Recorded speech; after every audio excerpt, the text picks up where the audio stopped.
Good morning, everybody. Welcome back to the channel. Hope you're all keeping well. Ain't we all much better now? It's cooled down a little bit.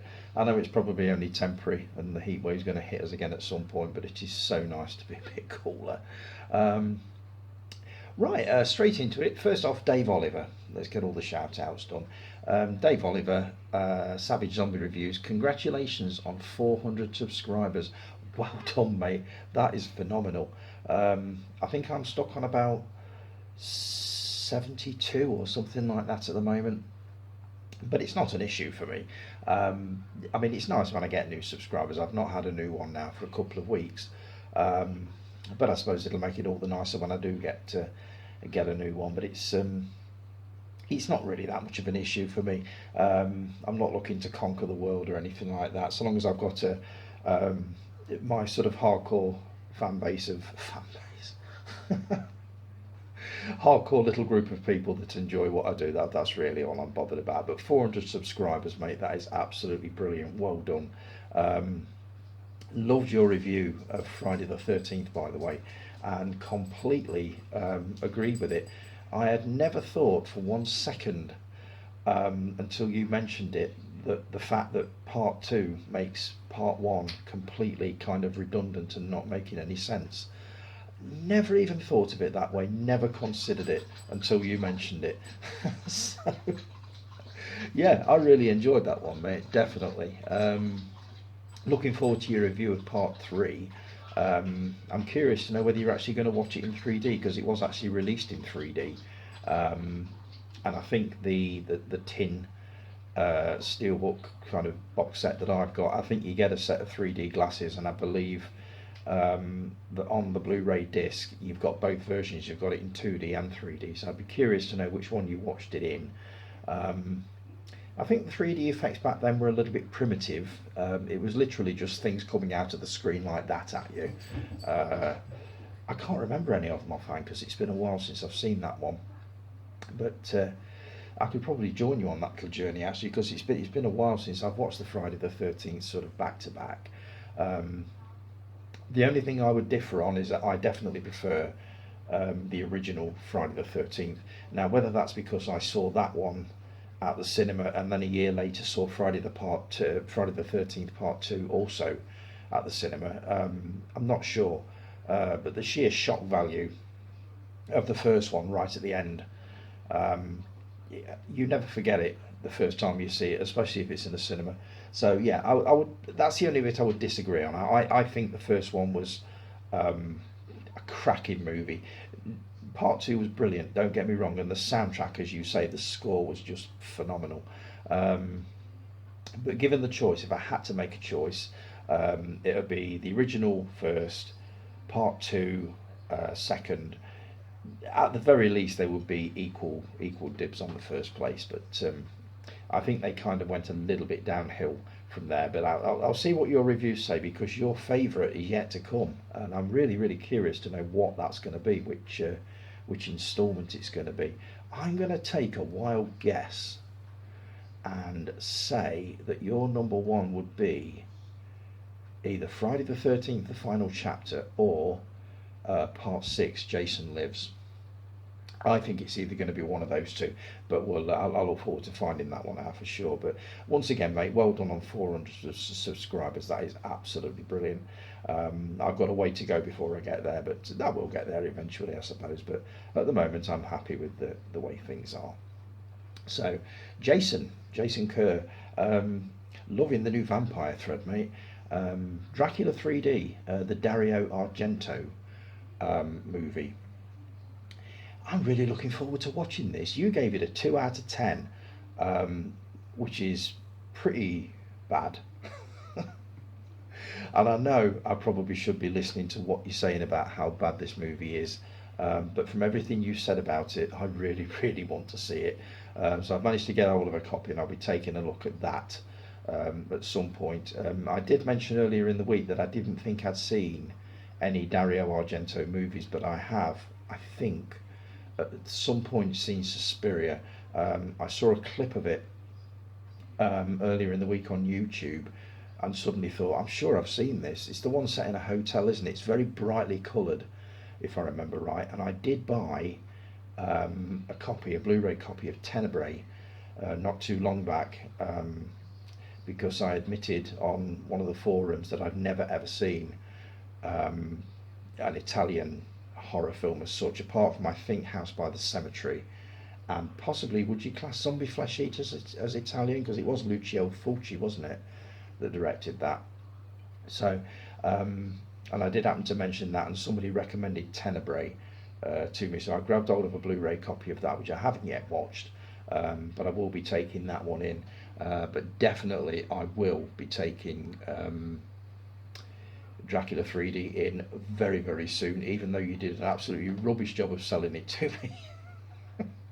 I still want to take a look, more fool that I am, but I'll let you know what I think of it when I've watched it. I get the feeling it's going to be one of those where I'm going to say, my God, I really should have listened to him, but we shall see. What else have I got in? I've got my notes all down here, so forgive me if I keep glancing down. Dave Lowe, thanks so much for the compliment, mate. I really, really appreciated that. He said in passing this week while we're at work that he really enjoyed watching the videos, which I know he does, but it's always nice when somebody actually says it to you. And I was on about maybe possibly changing the format of it slightly, and he said no, it's fine the way it is. I think the word you used was authentic. Basically, because I just sit myself in front of this with a brew and just talk to you, and no jump cuts or anything like that. As I've said before, I know a lot of the other YouTubers do sort of flashy videos with amazing graphics and pictures jumping about all over the place. That really isn't me. I haven't got the time to do stuff like that, and I've not got the knowledge either to do that. Maybe in the future I'll polish them up a little bit, but I think the style of it is fine the way it is. So no worries on that score. I'm not going to be changing anything anytime soon. I'm happy with the way it is, and you obviously are, so thanks so much for that, Dave. I really, really appreciated that. And every time I hear something like that, it spurs me on to do even better. So yeah, that was brilliant. That was a very welcome compliment, so thank you very much for that. You also mentioned, well, I also mentioned Beastmaster, which starred, I can't remember his name, but it's the geezer that did, it was in V the series, and you mentioned it was one of your favourite movies from childhood. I put the poster on the group basically saying this is another 80s classic that I haven't seen. You told me a little bit about it, and I've managed to track it down, and I'll be taking a look at that one anytime soon, or very soon. I need to start making a list and getting these into some sort of order, because I'm jumping backwards and forwards all over the place with this, I'm going to watch this and I'm going to watch that, and half an hour later I've forgotten which one it was I said I was going to watch. So I need to get into some sort of an order, and make some kind of a list of the movies that I do intend to watch and want to watch. That needs to be done very, very soon. I've just got like 100 titles whirling about in my head, and I have no clue what order to watch them in, so that is coming very, very soon. I need to get some sort of a order into all that. I think that was, oh yeah, The Thing, that box set that you put on. I like the Titans of Cult box sets that have been released recently. I bought the Clockwork Orange one a few months back, which has also got the 4K version in, which I'm looking forward to watching when I finally get my 4K set up in a month or two. But the Titans of Cult box sets are very, very nice. They're more showpieces, I think. I figured that one out when I unboxed the Clockwork Orange one, and I had one hell of a job getting everything back in again with that plastic bubble thing that surrounds it. They look very nice, but I think they would be showpieces. That's the kind of thing I would stick behind me on that rack there, just sort of facing out. So, but yeah, that Thing one looks really, really nice, and it's not a bad price either, 35 quid, which I think is what I paid for the Clockwork Orange one. So there's a very good chance I'm going to be pre-ordering that one very soon, but it looks handsome, it really does. I assume that's one you're going to be getting. I would hope so, as soon as you persuaded me to buy it. So next one, Callie and Guy. Loved the podcast about comics. not, or comic books, not something I ever really got into. I mean, you were saying that some of your comics go back to the 90s, and I think, Guy, you said some of yours go back to the 80s. Well, guess what? Some of mine go back to the 1970s. Um, I have up in the attic somewhere, and I have no intention of going up there just yet, but I will do at some point, some old Marvel comics. Now, years ago in the 70s, the Spider-Man comics were done, um, whereas most comics are sort of A4, these were done in sort of a widescreen thing. It's difficult to describe. It's like A4 but on its side. So they were sort of long comics, and I've got a few of those upstairs. I'm sure I have. I can't remember where I got them from. There used to be a comic book store or a bookstore at the bottom of Ashby Road on the end of the Trent Bridge, the old Trent Bridge. And I used to spend hours in there going through the old magazines, the old books, and I'd usually come out with a carrier bag full of old comics and stuff, which would now, I would imagine, be highly collectible. Um, but then that's when mine go back, way, way back, um, including not only Marvel, but things like Beano, Dandy. There was one called Core TV Comic. I had quite a few of those. So at some point, I will go up in the attic and fetch these down, and I'll show them off. Um, it's not it's not a place I enjoy going. The place is full of cobwebs and spiders, both of which I absolutely hate. So it would have to be probably in the winter when they're all sort of dead. If that makes any sense. So at some point I will go up there, fish them out, and show them off. But I enjoyed that podcast. I'd not heard of most of these. I love the idea of the crossovers, sort of Batman and Judge Dredd. That must have looked awesome. And Martial Law and Pinhead. Now, I'd never heard of Martial Law, but I've definitely heard of Pinhead, obviously from the Hellraiser movies. So I wouldn't have minded seeing those. What else have I got here? The Swamp Thing. Is that based on the movie, or is the movie based on the comic books? I don't know, because I've not seen neither. I think the Swamp Thing movie has got a bit of a cult following, so it's one that I probably could do with catching up with. Did that star Heather Locklear, who I remember mostly from a brilliant sort of American soap from the 90s called Melrose Place, which I absolutely loved. It ran for about 5 or 6 seasons, and it was just superb. It was a sort of an updated version of Dynasty, that kind of thing. But I'm sure Heather Locklear was in Swamp Thing. So you'll have to let me know on that one. Cheers for the shout out, by the way. Of course I've not taken the joke personally. Good God. Do I look like a person that takes things personally? The old John Pertwee gag, my God. Just for those of you that don't know or didn't see the podcast, I did a podcast with them on Doctor Who, and we got on to John Pertwee, and an off the cuff remark, I happened to mention that my mum had actually met John Pertwee years and years ago, in the early 70s when he was playing Doctor Who. My mum worked in Woolworths, and John Pertwee actually came into Burton-on-Trent Woolworths, and she met him, and this kind of spawned a joke that I was John Pertwee's love child. I'm not sure whether my mum would be very flattered by that. She probably would be, because he was a tall, handsome guy, and that's the one thing that she remembers more than anything about him, is how tall she was. And my mum is only about 5'2" anyway, but she does remember he was absolutely huge. But yet, no, I didn't take it personally at all, and I know that joke will die a very, very hard death. And even though you're taking 4 weeks off, I'm fairly sure that joke will make a return along with you. So no, I ain't bothered about stuff like that. Never have been.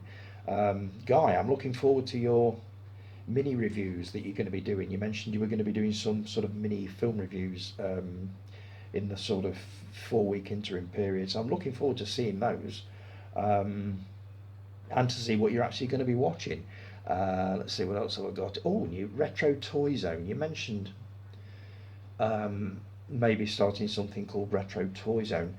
I do really like the sound of that, and again, if I can find the time to actually do something like that, I would really, really love that, because that sounds awesome, and I love stuff to do with old toys. I mean, is it something we could incorporate into possibly the TV Zone one, maybe. I don't know, rather than start up a separate group, because I think 3 is enough at the moment. Whether I could change the name of Retro TV Zone to Retro TV and Toy Zone, does that sound possible? Let me know. Let me know what you think. Just pop in the comments or message me or something.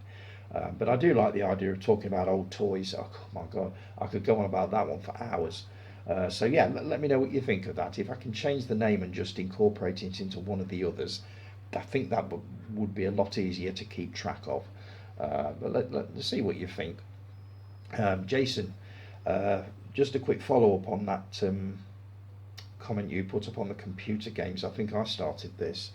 I'm totally with you on it. They do absolutely nothing for me. And I know there are fans of them out there, Resident Evil, Silent Hill and all that sort of thing, but personally they don't do an awful lot for me at all. I mean, you found 43 titles. I'm proud to say I've not seen any of them, not one. So I am totally with you on the computer games thing, and I'm so looking forward to this new thread of yours. Remakes and reboots, that is going to be so cool. We've only got about 10 days to wait for that now, haven't we, before that kicks off. I'm just really curious to see what it's going to look like. Because the group at the moment, it seems the people are still posting, but we really are missing that 50 years of film. It's a little bit quiet on there. You can almost see the tumbleweed blowing across. But in 10 days' time, I'm sure it'll all right itself. And what else have I got here? Oh, I mentioned last week, in the wake of Olivia Newton-John's passing, that I'd found out that she'd done a movie called Tomorrow, a 1970 film. It must have been one of her very earliest roles. I put a post on one of the BFI groups because I think they hold the rights to it, or they've got it in their archives, and I've just put a post on there basically asking if there's any chance of either a DVD release, an official one, or a Blu-ray. I know there is a DVD out there. It's going for outrageous prices at the moment, which you would expect with Olivia passing. But I've also heard that print is pretty crap. It's a bit blurred. It doesn't look like there was any remastering or anything taken care of it. So I'm not queuing to sort of get a copy of that. I would really love to watch it on Blu-ray though. I have found it on YouTube, just in case you're interested. But the print again is so bad. I can only really watch it on my phone, because that's the only way that it looks even remotely passable. But the bit I've seen the first 10-15 minutes. Do you know what? I get the feeling I'm going to like it. It looks very sort of kind of Barbarella in style, and the special effects I've seen so far are not as ropey as you might think. But I'll give you a proper opinion on that when I've watched the whole thing. I'm going to start it again at some point and watch it right the way through. But yeah, they reckon, the BFI reckon, that there's not much hope of seeing it on DVD or Blu-ray, because the prints they have are not brilliant. I believe one of them is mute as well. There's no sound on it. So unless somebody comes up with an absolutely brilliant print of it, I don't think the BFI are going to be doing much with that one. But I personally would love to see a crisp, clean print of that on Blu-ray. That would be awesome. Now let me just turn my notes over. Just bear with me. By the way, Dave Oliver, I love that Friday the 13th mug. Jason, you said you'd ordered one from Amazon. Send us a link, mate, because I really wouldn't mind one of those. Because I'm still using my my custom-made effort here. But that Jason one looks absolutely brilliant. Here we go, page 2. Right, what we got here? Oh, reboots and remixes, remixes. They keep on coming. This is a subject that isn't going to die at all in the near future. The latest ones I've heard is Hellraiser. Now it's been rated R for strong graphic nudity and strong bloody violence. So that gives us some hope that it could be quite good. It's going to be streaming on one of the services, but I'm not sure which one. But I would certainly take a look. I found the first one, the original from '88. I found that quite graphic. I still do. So heaven knows what they've done with it this time. But I kind of want to give it a go, so we'll see how we go with that one. And the other one, Highlander, I've not seen it. I know it's a classic. Everybody that loves their 80s movies has seen Highlander. Sean Connery, Christopher Lambert.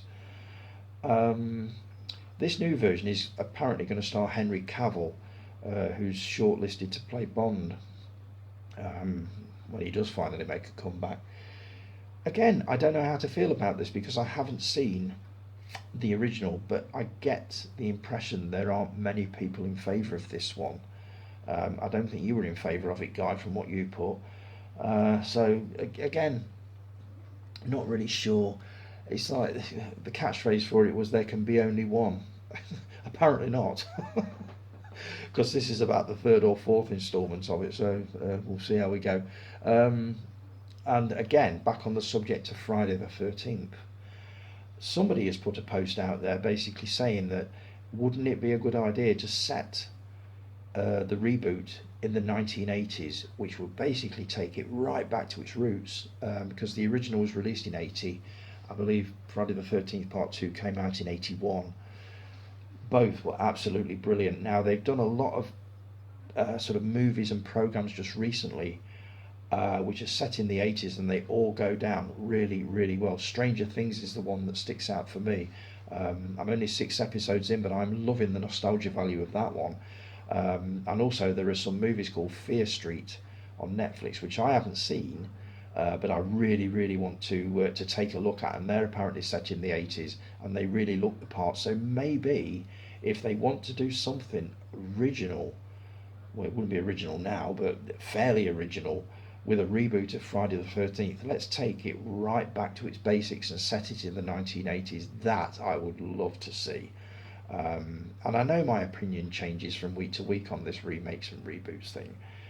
One week I'm saying, no, definitely not, and another week I'm saying, and it's usually because I've spotted one on Facebook and thought, oh God, yeah, wouldn't mind seeing what they do with that. And then the next week I'll be saying, no, can't do that. But we'll see how it progresses on that one. But the Friday the 13th one, yeah, I would be interested if it was done right. The other big news this week, kind of, Cineworld have filed for bankruptcy in the US. Now, does that mean that Burton is going to be without a cinema very shortly again? It hasn't happened since the early 2000s, which is when I believe Robbins closed, which used to be the Odeon, and then a couple of years later you got Cineworld opening up. So, I mean, I don't go to the cinema anymore for the reasons I've already stated. I'm not going to go into that one again. But I do feel for all the people that love going to the cinema. We've had a local cinema now for quite a few years, and I think it will be a terrible shame if the thing had to shut down. I mean, is it likely it'll be taken over by another chain? Perhaps that's the answer to it. But we'll see how that goes. But it's not looking good for Cineworld as a brand at all.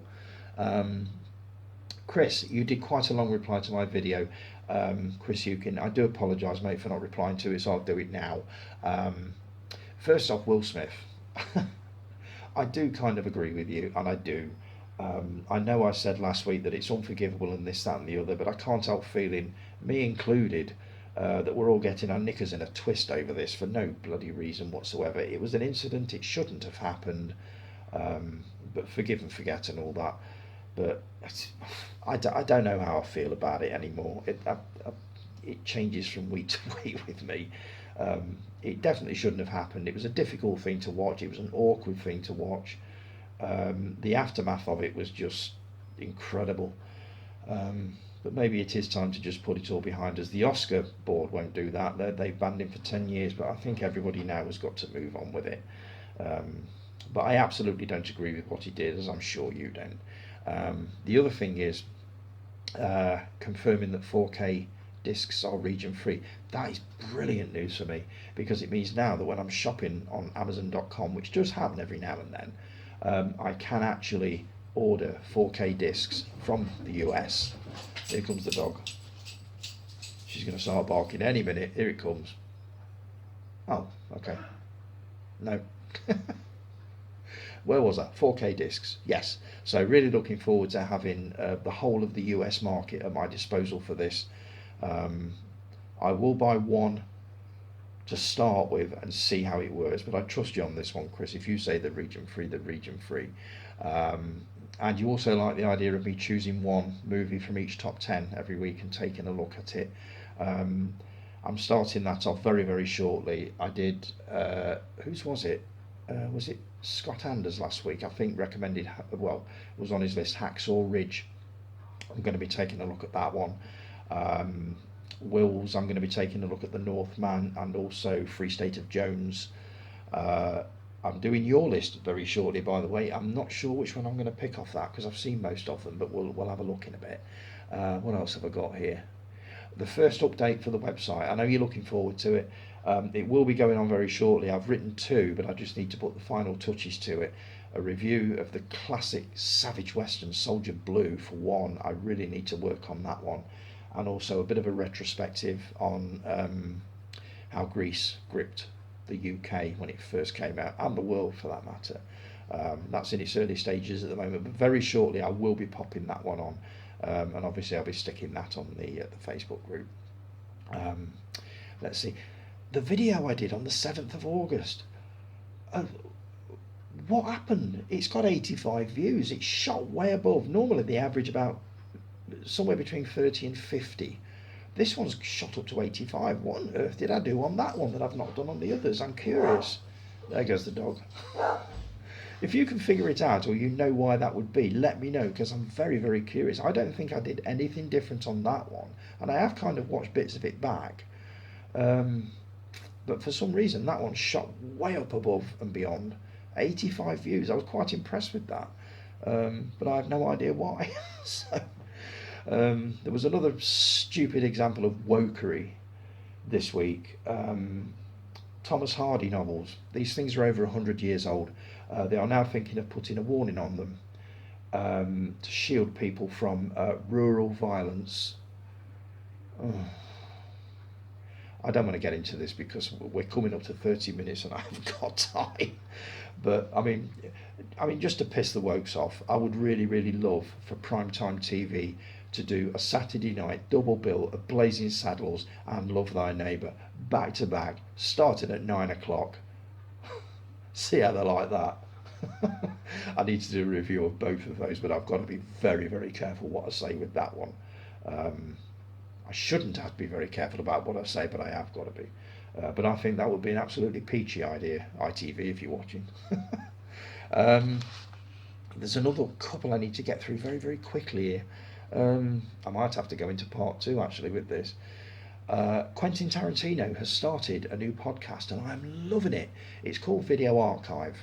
He started, or he ran, a video store, a VHS store, with a mate of his, and when the store closed down, him and this guy bought all the stock and put it in storage, and they are now working their way through all of these VHS titles, and there are some cracking titles that he's talking about. The first episode was Dark Star, the John Carpenter, very early John Carpenter movie, and a movie called Cocaine Cowboys, which I'm just starting to listen to now. But the podcast itself is absolutely brilliant. I'm really enjoying it. They're both absolute complete and utter film geeks. The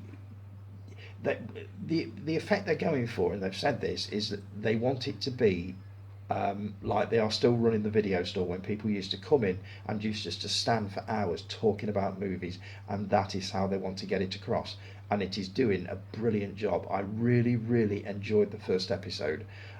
It's called Video Archive. If you get a chance to have a listen, these are two guys that I can listen to talking about movies for hours. And I really enjoyed that one. So yeah, that's more power to that one. Looking forward to more episodes of that. What else have I got here? Orphan First Kill.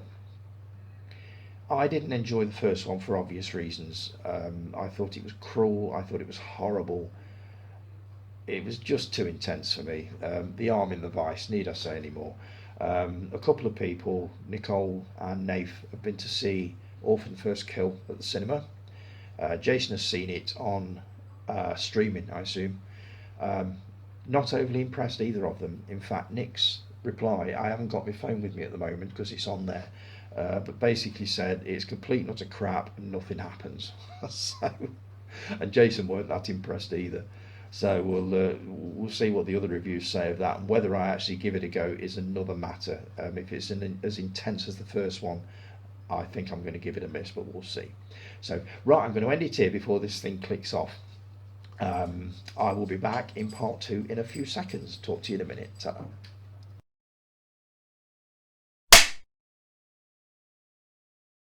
Hey up you lot, welcome back to part 2.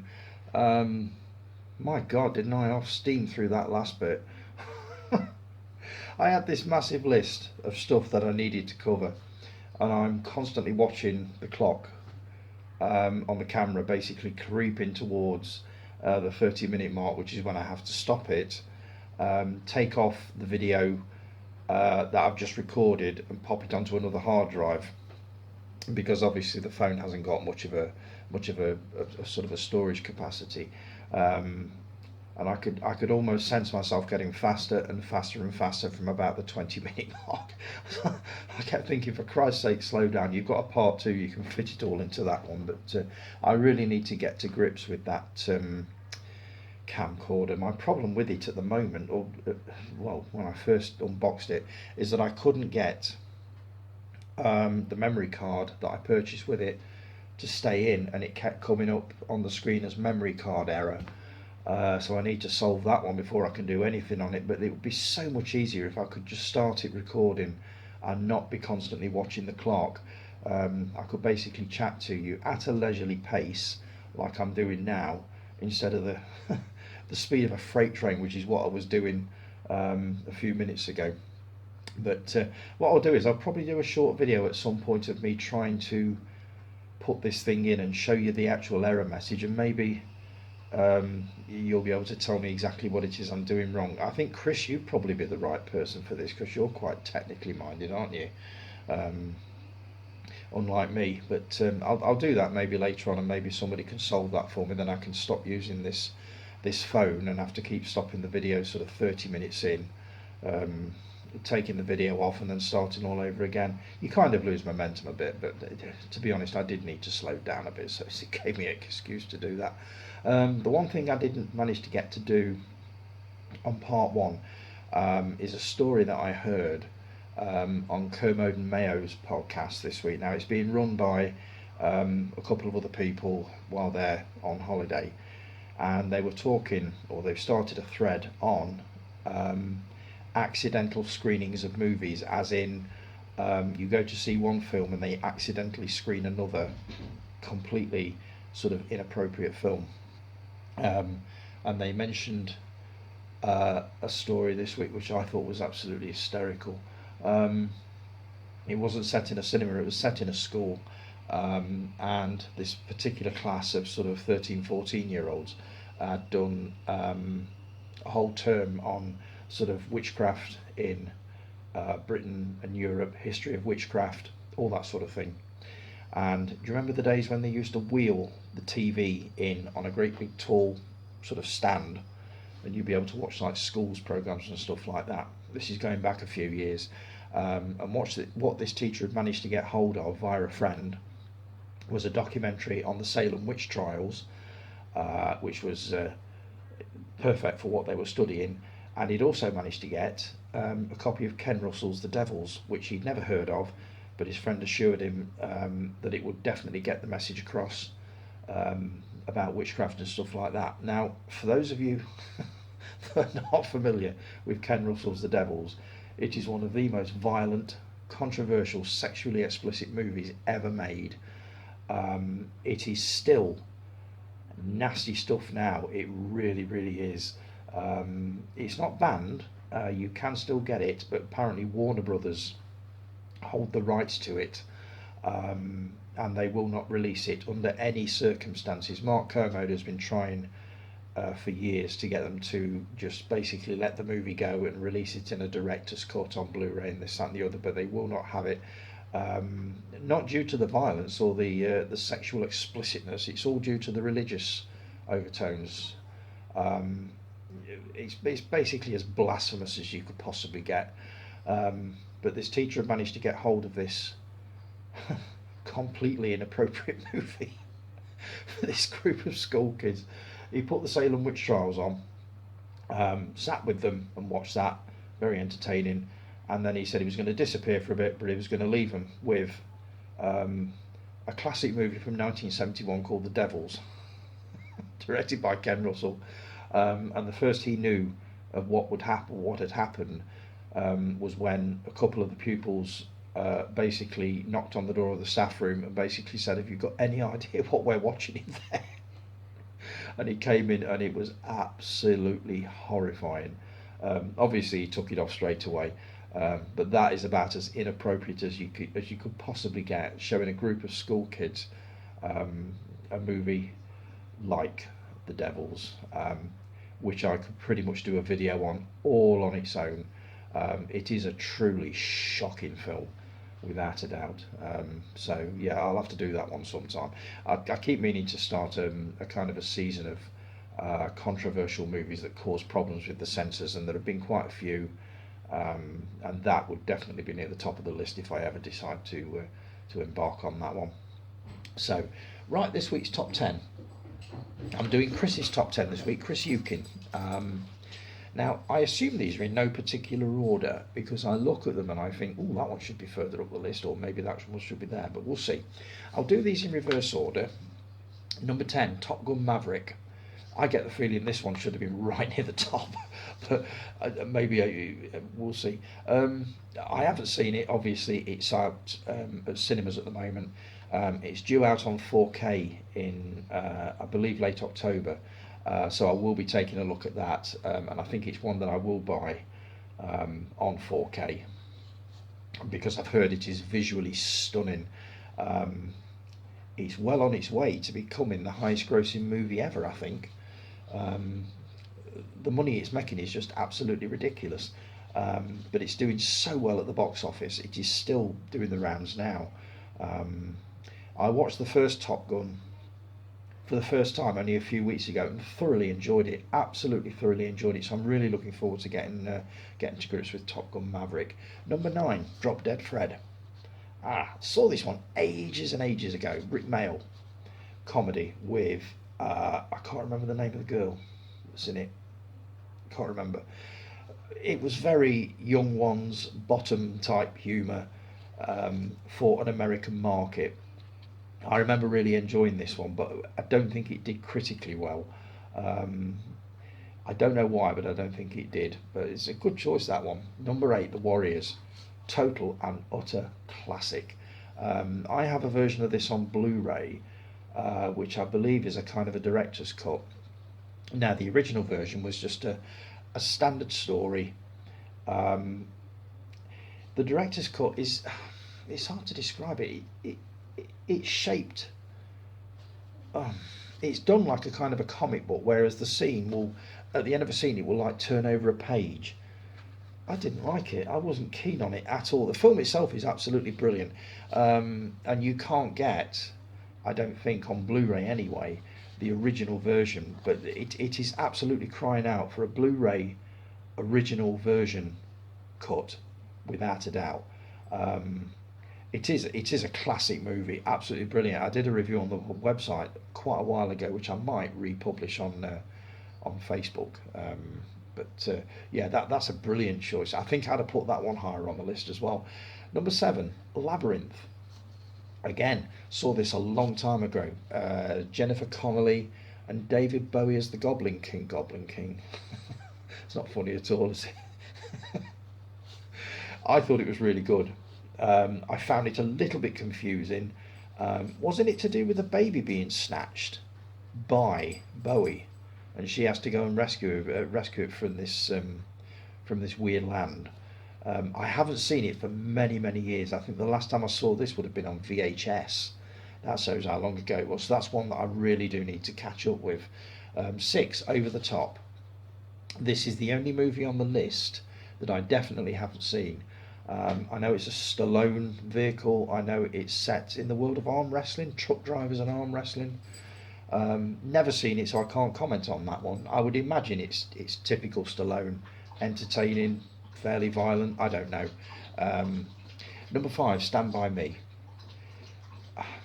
The word classic is bandied about an awful lot nowadays, but this is a movie that is a total and utter classic. It is by far the best example of sort of 50s, 60s youth on film, and I'm not counting movies like The Wanderers and Quadrophenia. I'm talking about childhood. Um, it is just amazing. The four leads, you've got River Phoenix, you've got Corey Feldman, you've got Will Wheaton, and the fat kid. That's what they called him, the fat kid. What was his name? Jerry O'Connell, who now looks completely different, by the way. You look at Jerry O'Connell in there, and he is just the fat kid. You look at him now, Google it, you'll see what I mean. But absolute, total and utter classic. Brilliant movie, great soundtrack, based on a short story called The Body by Stephen King, which caught me off guard when I first heard it. But yeah, absolutely brilliant, beautifully played by everybody concerned. Never ever get bored of watching Stand By Me. I think that would have been definitely closer to the top for me. Number 4, I knew this one was coming, Lethal Weapon. I watched the entire franchise for the first time a few weeks ago and thoroughly enjoyed it. The original is by far the best. It's a lot more violent than I thought it was going to be. I thought it was going to be standard sort of action fare, but it was, especially during the last 20 minutes, and this went for all of them. They were fairly standard action comedies for like the first 3 quarters, and then the last 20 minutes pretty much exploded into all this horrible violence, and a really nasty torture scene pretty much near the end of Lethal Weapon to do with electrocution, which was not nice at all. But yeah, I really, really enjoyed the franchise. I will at some point be purchasing a Blu-ray collection of them, but I think I'm going to leave it until Lethal Weapon 5 comes out, which I believe Mel Gibson is going to be directing that himself, due to the fact that Richard Donner said to him at some point during the last one they made, that if he dies before Lethal Weapon 5 comes to fruition, I want you to direct it. So I think it was a kind of a last wish for him. You could, is that right, Chris? Tell me, because you've actually seen Mel Gibson live and you've met him and had your photograph taken with him. God damn it, that is brilliant. So have I got that story right? Is that how it happened? Let me know. But Lethal Weapon, superb, absolutely brilliant. Number 3, Santa Claus the movie, the perfect festive movie. Next to probably, I mean, I love It's a Wonderful Life, but Santa Claus the movie, there is nothing apart from Scrooge that screams Christmas the way this one does. Dudley Moore as an elf, it's just superb. I tend to watch it pretty much every Christmas, same as I watch Scrooge every Christmas. It's a Wonderful Life, Bing Crosby's Ye Olde Christmas, I love that one. But Santa Claus the movie, cracking choice. Number 2, Back to the Future. Oh, never seen it. Or have I seen the first one? I can't remember. But I've definitely not seen 2 or 3. I may have seen the original at some point, I can't quite remember, but I need to get into this. And what I think I'm going to do, I think this is going to be the next Sequelophobia franchise that I tackle. I know that I've not finished Mad Max yet. I will be revisiting him, but I don't class Fury Road as such as a sequel. So I'm going to keep it by the TV, and I will watch that one, but I wouldn't class it as Sequelophobia. Plus, it gives me a sort of an excuse to hop onto the Back to the Future films, which I hear are just superb. All 3 are brilliant. This would be the classic example of me thinking, oh, the second one's not going to be as good and the third one's going to be really watered down and crap, and apparently they're not. I keep hearing that they're all absolutely brilliant, so I think I'm going to make that my next Sequelophobia port of call. Number 1, I saw this one coming a mile off because you love this, I know you do, Braveheart. Mel Gibson, the story of William Wallace. I saw this many years ago on DVD, I think it was. I remember it being incredibly violent. Um, it was just an amazing movie. It's 3 hours. It's a historical epic of a movie. Mel Gibson is superb in it. It's another one that I need to re-catch up with at some point very, very soon. But that is a cracking top 10, Chris. Some honourable mentions. These are sort of afterthoughts, I think, that probably would have made it onto the list. The Lost Boys, probably next to the Hammer vampire movies. This is the coolest vampire movie ever. Looking at the cast, you've got Corey Haim, Corey Feldman, Diane Weiss, Kiefer Sutherland. Oh, like I say, the coolest bunch of vampires in the world ever. Um, just a superb movie. Directed by Joel Schumacher.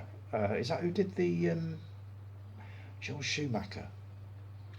I need to look at what else he directed because I know he's done a lot of movies. But yeah, The Lost Boys. I think that would have made that onto my list actually. Interstellar. Now this is here a minute. The guy that always confuses me. What's his bloody name? I watched one of his movies, Memento. Tenet is one of his. Oh, my memory's just so crap nowadays. But this is one of his movies, and it's one that I do want to take a look at because I've heard it's very reminiscent of 2001: A Space Odyssey, which I loved. Didn't understand, but I loved. And Interstellar is directed by the same man whose name I cannot for the life of me remember, and as soon as I press stop on this it'll come back to me, but that's what I want to take a look at. Backdraft. This is Kurt Russell, Firefighters. Again, saw it a long time back on VHS. Really, really good movie. But that's the honourable mentions. Let's see. Now, if I were to pick one off here that I've not seen, let me see. I wouldn't say Over the Top because that's not really my kind of movie. I would probably go for the Back to the Future films as a trilogy. So I think I'm going to say that I'm going to dig the Back to the Futures out, and I'm going to watch those along with The Northman, which was one of Will's choices, and also Free State of Jones, which was one of his. There was one on Simon's list, and I can't remember what it was. I need to dig that one out as well. And the one from last week, Scott Anders, which was Hacksaw Ridge. So, right, that's the top 10 for this week. I don't know who I'm doing next week. As I say, if it's taking me a while to get rid of yours, get around to yours, do forgive me. I've got another probably 5 or 6 to go at. So if anybody else has got the top 10 favourite movies, just Facebook message them over to me, WhatsApp them over to me, whatever, or just leave it in the, no, don't leave it on the comments actually for the YouTube video because it'd be no surprise to anybody that would it. So just message them over to me. I mean, a lot of you work with me, so just I'll be mopping corridors or cleaning toilets at some point, so just pop your list into me and I'll read them out. So that's that for this week. Reviews quickly. Let's see. I watched the series The Midwich Cuckoos a couple of weeks ago. Really, really enjoyed it. Now, for those of you that don't know, The Midwich Cuckoos is based on a book by John Wyndham, who also wrote Day of the Triffids.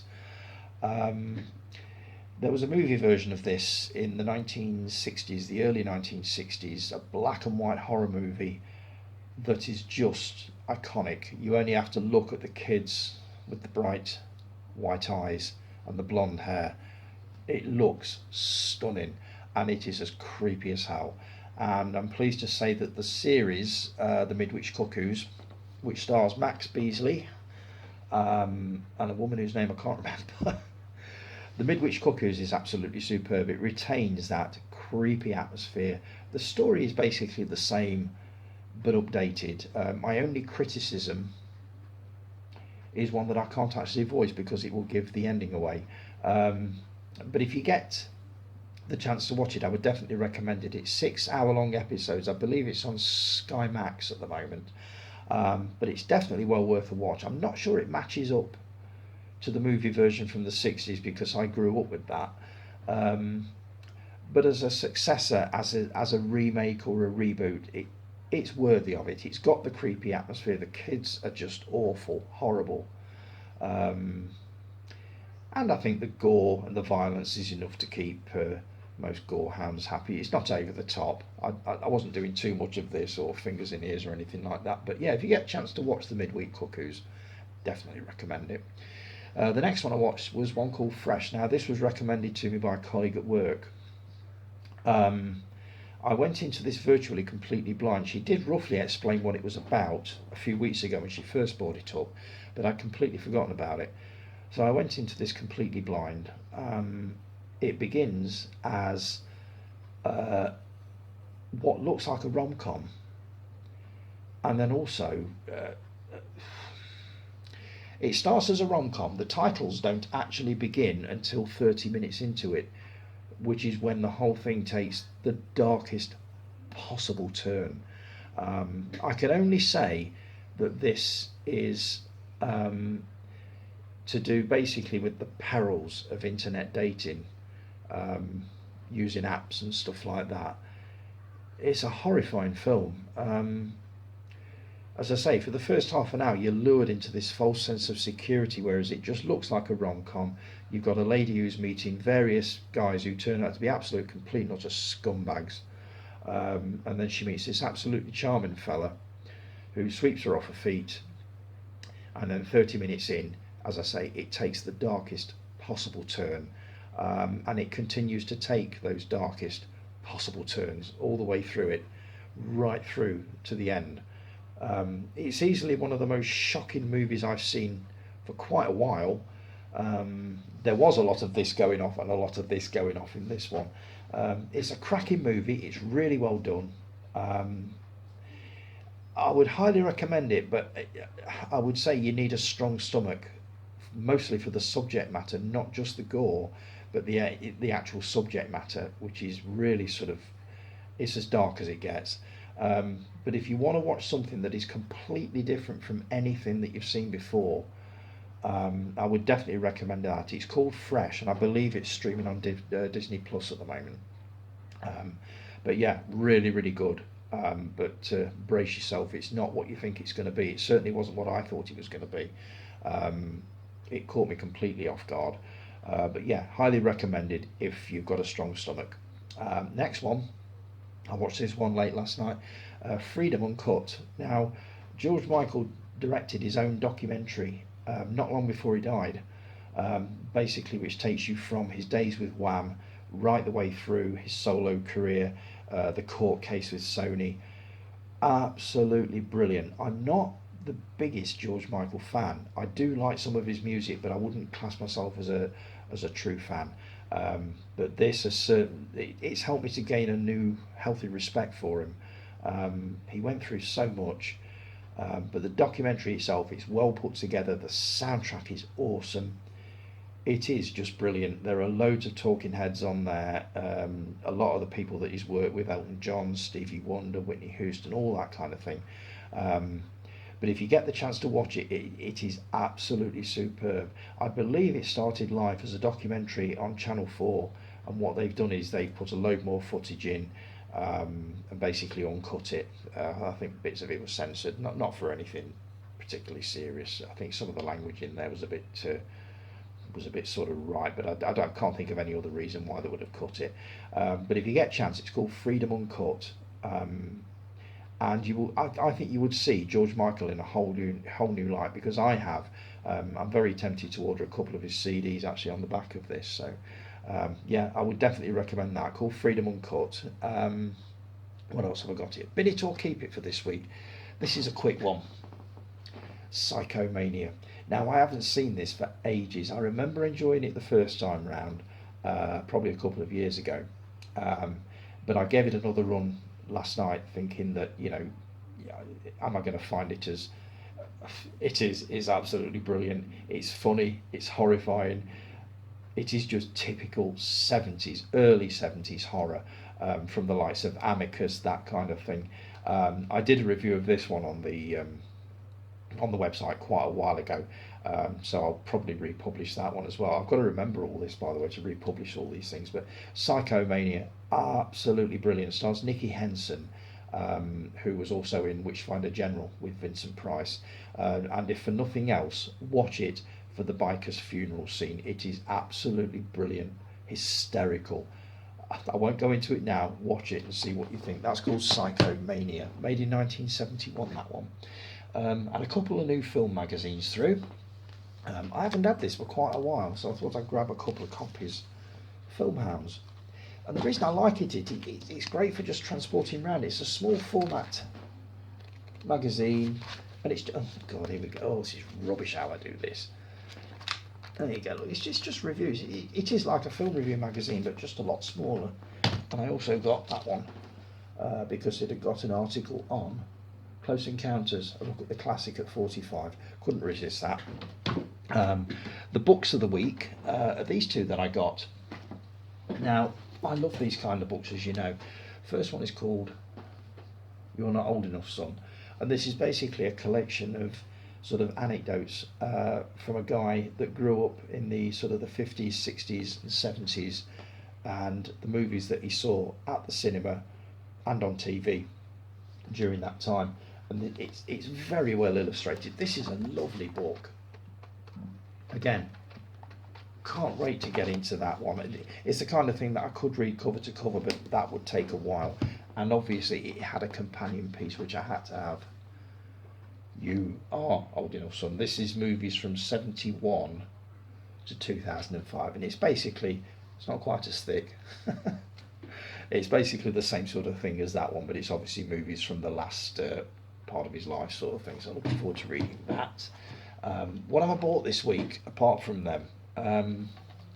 Talked about this one earlier, Hacksaw Ridge. This is one that came off Scott Anders' list last week, so I'm looking forward to having a look at that. I might actually bang that one on very shortly actually, but it is 2 hours and 20 minutes long, so I need to be in the right sort of frame of mind for that one, but that comes highly recommended. It's not even out of the cellophane yet. What we got here, is this another Bin It or Keep It? I can't remember.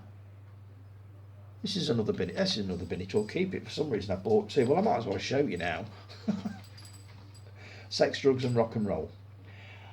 This is basically one of those pop music biopics of, this one's of Ian Dury. I remember seeing this quite a while ago. I did enjoy it. Obviously the soundtrack is just superb, but Andy Serkis's performance as Ian Dury, absolutely brilliant. He doesn't come across as a very sympathetic character at all. You don't feel sorry for him. If anything, you very much, well, he doesn't come across as a very nice person, let's put it that way. He did tend to take advantage of his disability a lot. But I definitely recommend that one. That's an absolute keeper, as is Psychomania. And the soundtrack of the week, this week, I put this on earlier this week, Lemon Popsicle. The Lemon Popsicle movies, there were 6 of them, or was it 7? The first one was this, the original. Now this is on lemon vinyl, yeah. You can't see on here, but this is scratched to hell. This was played a lot at the time. If I remember right, the Lemon Popsicle movies were Israeli films. There's the back, by the way, if you want to check the track listing out, freeze frame or whatever. They were Israeli films dubbed into English. Now, we were quite used to this because we'd had the Bruce Lee movies in the 70s for years that were dubbed. So we were quite used to it. But they were really, really good. They were the forerunners of movies like Porky's, sort of Bachelor Party, American Pie. This is what you got, the same sort of thing in the sort of late 70s or sort of mid to late 70s. Really, really good. I thought they were entertaining. They are screaming out for a Blu-ray or at least a DVD release now because they haven't been seen for many, many years. But I definitely recommend the original. They did one called Hot Bubblegum, which was, I believe, installment number 3, and I thought that was the best. I thought that was superb. So yeah, that's this week's vinyl of the week, Lemon Popsicle. One more, and I'm coming up to 30 minutes again. Quote Encounters. Right, this week it's just one line and it's 6 words. Don't ever tell me the odds. That's it. Don't ever tell me the odds. That American accent's crap in it. Don't ever tell me the odds. for those that missed that. Right, pop your answers in the comments below, or do me a meme, because I love me memes. Right, that is it for this week. I'm going to sign off now before this thing clicks off. Thanks ever so much for joining me. If you've enjoyed the video or any of the videos, please give us a thumbs up and also subscribe. That would be absolutely amazing. I'll be back next week with more of the same. I really hope you've enjoyed it. Have a great week, folks. And again, thanks for joining me, and I will talk to you all again soon. Take care. Ta-da.